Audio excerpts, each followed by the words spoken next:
Mesdames et messieurs, bonsoir. Bienvenue à ce flash de 18h sur la télévision du Burkina. Le ministre des Affaires étrangères sur le site des réfugiés maliens de Mentao dans le Soum.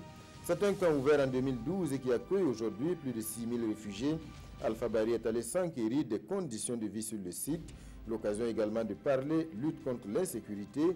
Les réfugiés sont invités à une franche collaboration avec les forces de défense et de sécurité dans le combat contre le terrorisme. Toujours à Djibo, dans le Soum, le ministre Alpha Bari a parrainé l'ouverture d'un atelier des arts et de la culture. C'est un espace de travail et de formation des jeunes artisans de la région, un centre né de la volonté de l'association Tabital Poulakou de promouvoir les métiers de l'artisanat dans le Sahel. L'Union des Dozo sans frontières prend ses quartiers à Kwakwale, un village situé à 37 km de Bobo-Dioulasso.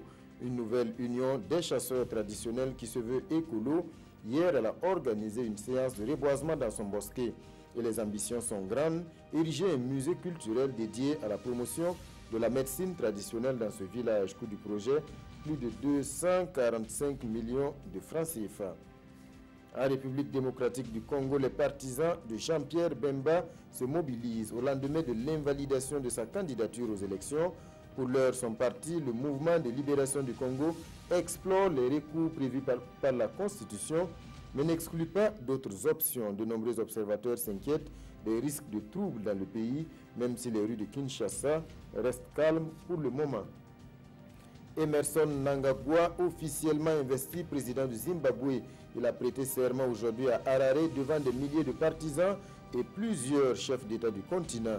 Candidat de la ZANU-PF, Emerson Mnangagwa a remporté les élections avec 50,8% des voix, une victoire contestée par l'opposant Nelson Chamisa qui crie à la fraude. Son principal défi désormais sera la relance de l'économie du pays.